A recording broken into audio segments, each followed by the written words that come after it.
This episode is brought to you by Mastermind Models and Miniatures and Liber Demonica.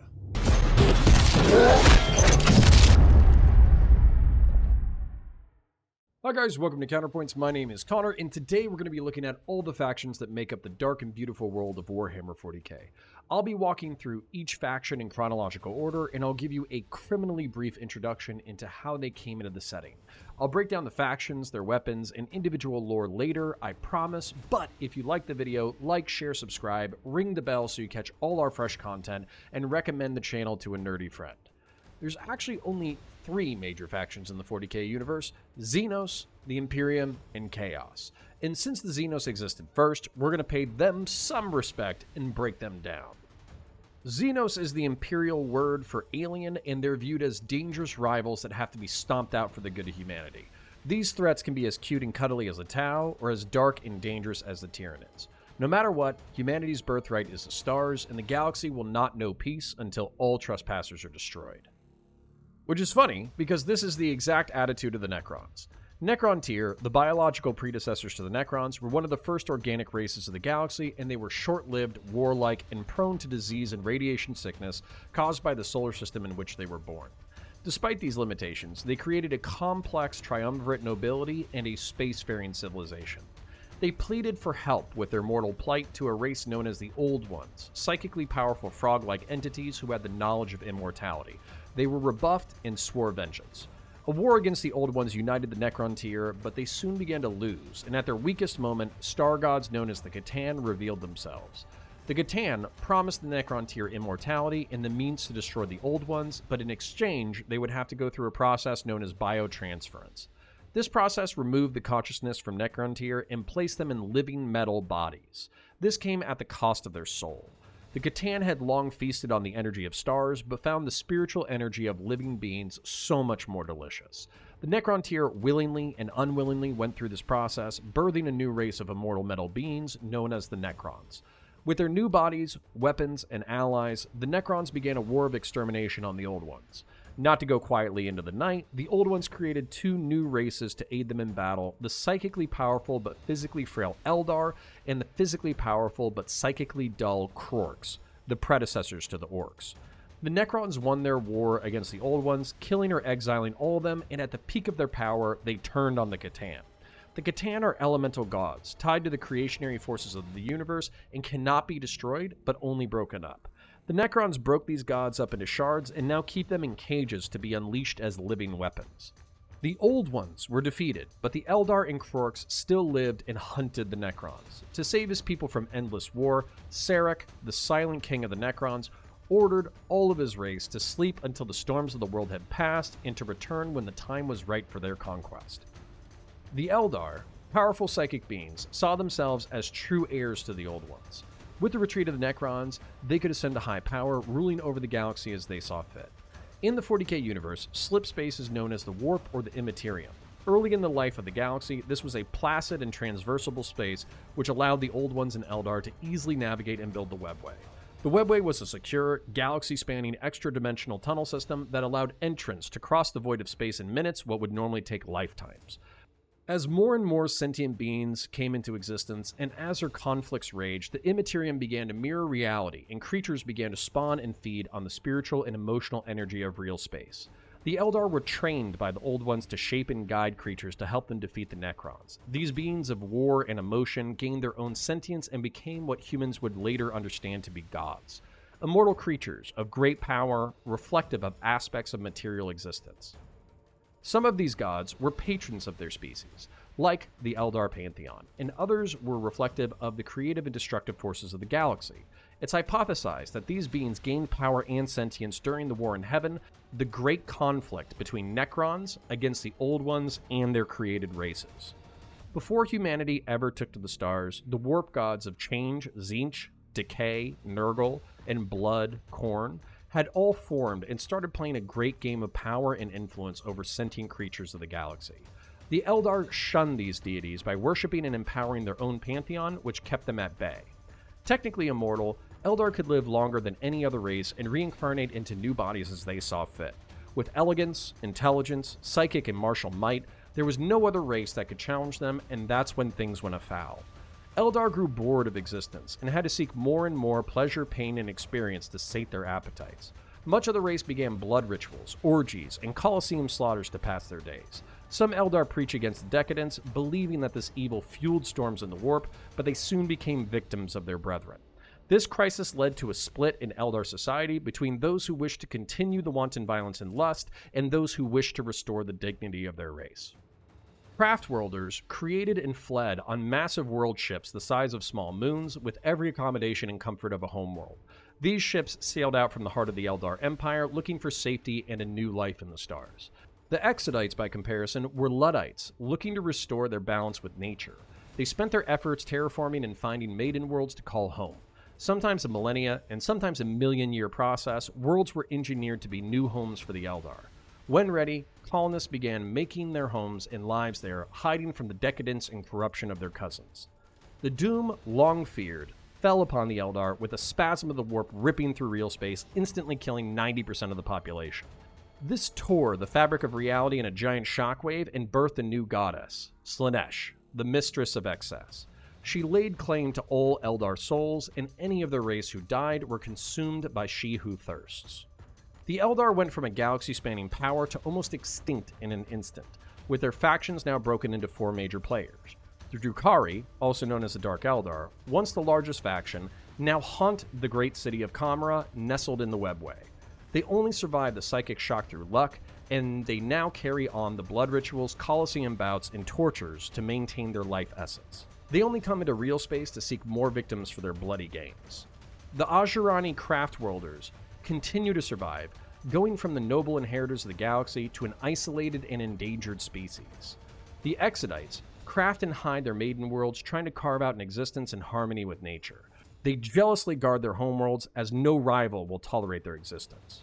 Finally, the Harlequins, sons and daughters of the Eldar laughing god Segarach, are his prized possessions, stolen for his own and hidden in the Webway, only to intervene on behalf of their race in moments of crisis and opportunity. Which brings us to the Orcs. The Krorks devolved. They were originally designed by the Old Ones as living weapons and had intelligence and technology compared to that of Imperial humanity. Able to inhabit any climate capable of supporting their fungi evolutionary basis, they were designed to spawn, adapt to the environment, and kill anything that moved. When the Necrons disappeared, they found that the best fight was amongst themselves. Actively selecting against intelligence and towards strength, the Krorks killed and exiled their most intelligent and instead exalted their most brutal and strong.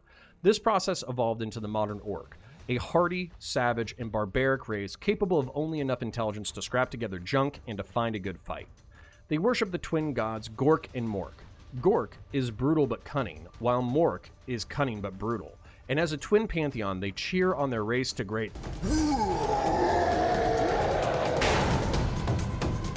These are wars of conquest and pride, both against rival races and amongst themselves.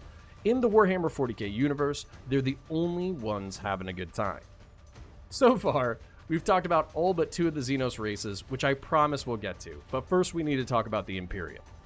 Mankind inherited the galaxy through luck, largely meaning preparation meeting opportunity. Evolving under their own power for millions of years, humanity entered a golden age of technology and expansion, becoming an interstellar empire.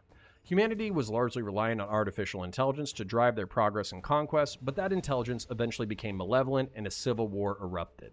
Humanity was devastated by this war, vowing to never trust artificial intelligence without human control ever again. At the same time, massive storms plagued humanity's interstellar travel, further isolating and dividing the race. These storms coincided with the growth spasms of Slaanesh. Earth itself became an irradiated wasteland, barely capable of sustaining brutish and short human life. Into this world entered the Emperor of Mankind, a powerful physical and psychic being. Most who came into his presence simply bent the knee to his vision of a united and galaxy-spanning humanity. But there were plenty of rivals who saw him correctly as a threat to their own power. The Emperor bioengineered a series of super soldiers to aid him in his conquest. First, the Thunder Warriors to conquer Earth, who were soon rendered obsolete. Then, the Custodes as his personal guard, who helped bring an end to the Thunder Warriors. Then, Primarchs, his sons. Primarchs were larger, stronger, smarter, and faster than any human save the Emperor himself. The Emperor created 20 sons who would serve as battlefield commanders and as genetic blueprints for a variety of kinds of warriors. Parts of the Primarch genetic material was spliced into adolescent males, creating a super soldier without rival.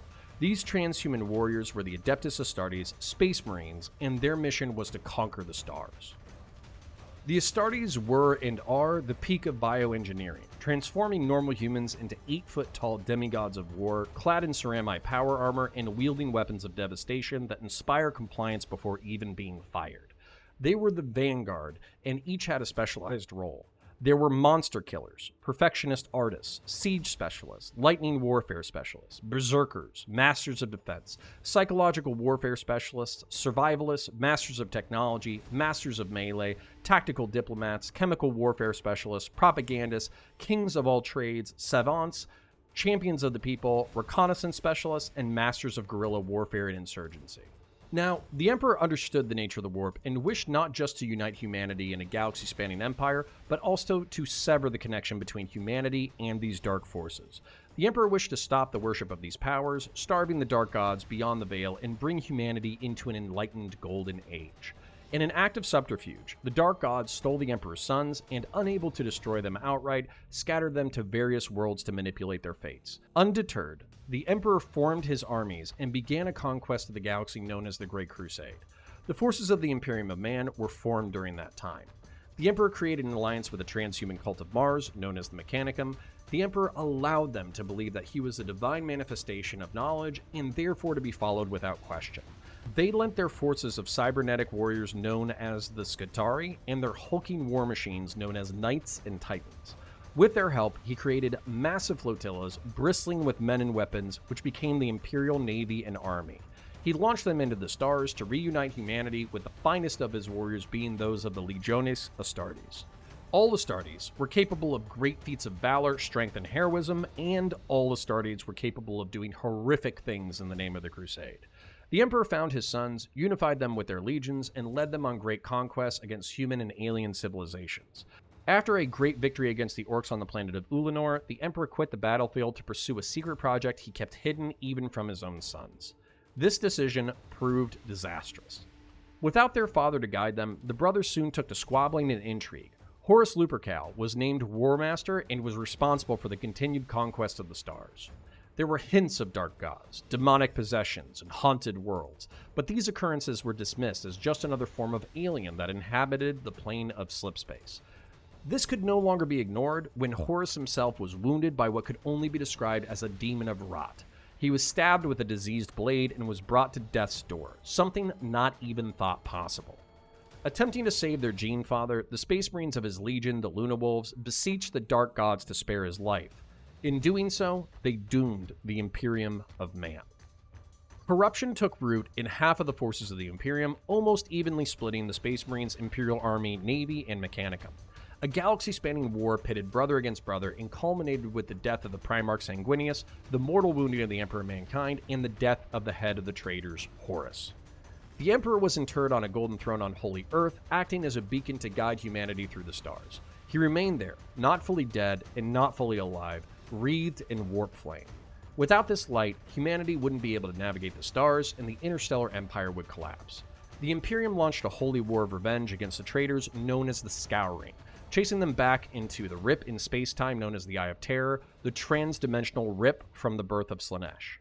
The Long War has stretched for 10,000 years, and it has warped both sides of the conflict. The Imperium of Man, once a secular interstellar empire of enlightenment, has turned to worshipping the Emperor as a god, his Marines as angels, and the Empire's greatest heroes as living saints.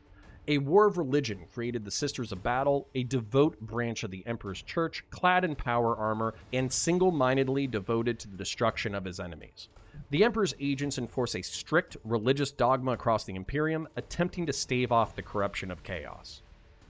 The forces of chaos, as they are known, start slow with their corruption, a whisper or a critique of the Imperium, but it takes a foothold in the mind of its worshippers and soon spreads into the minds and bodies of entire planets.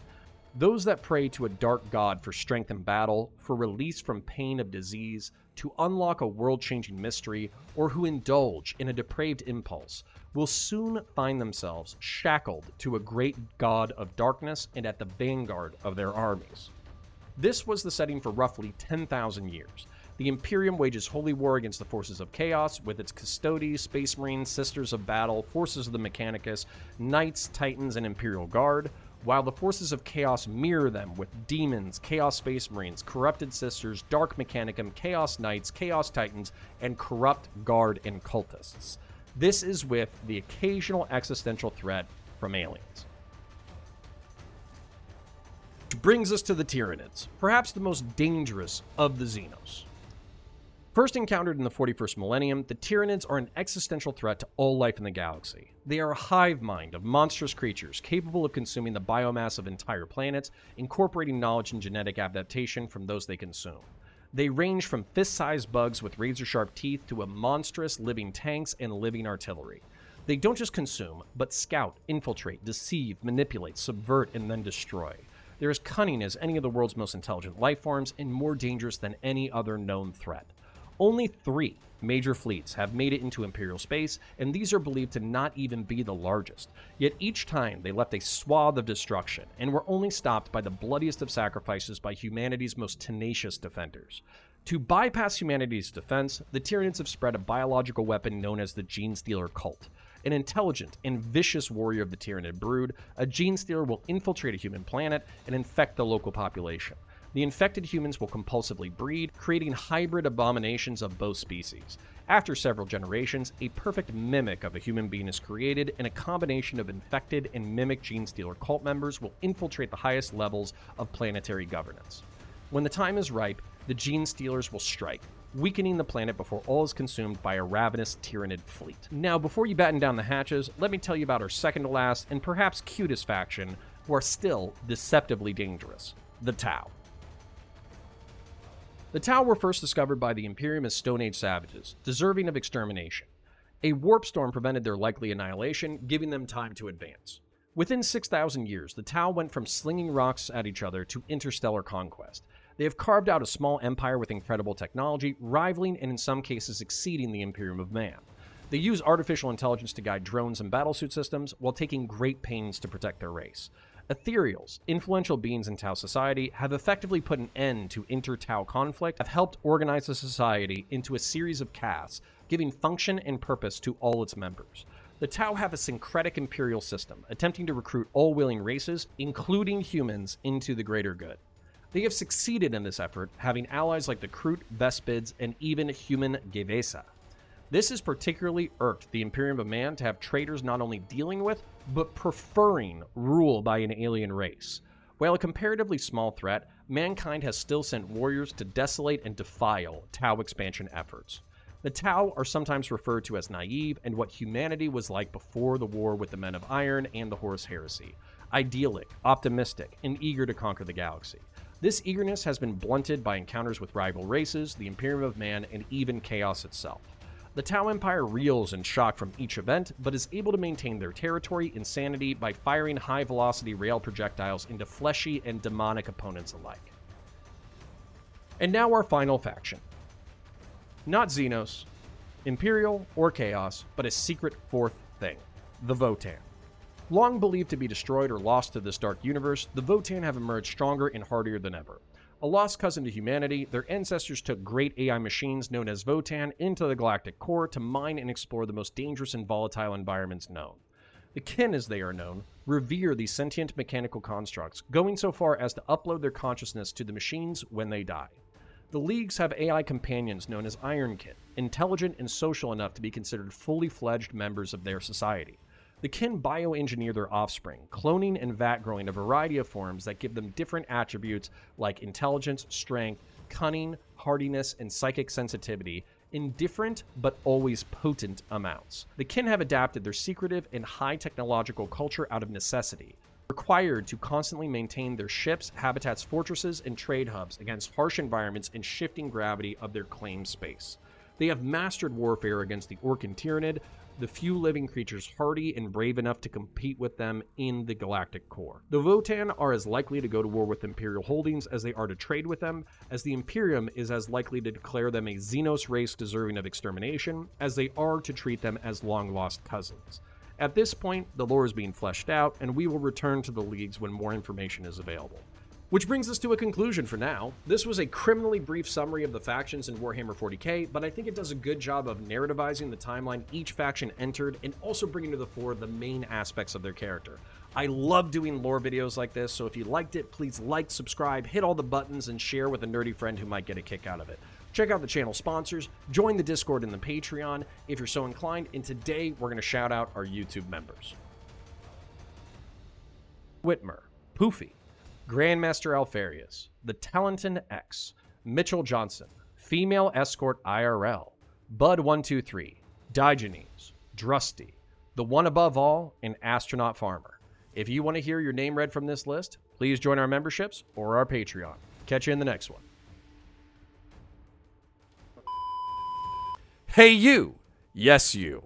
Are you drowning in plastic crack? Do you keep buying models and never have them painted? Is your pile of shame bigger than the models you actually have done? The team at Mastermind Models and Miniatures can help, or M3 Studios if you prefer. The team at M3 Studios and their Mastermind/Master Painter Clay are just like you, addicted to plastic crack and have channeled their addiction into a passion and a profession. They paint kick-ass models to whatever standard or solution you need. Their motto is professional painting services to bring your imagination to life. Trying to just get on the tabletop? M3 Studios can do that. Trying to shock and awe your local game store? M3 Studios can do that too. Want a piece of art that your descendants will fight over at your funeral?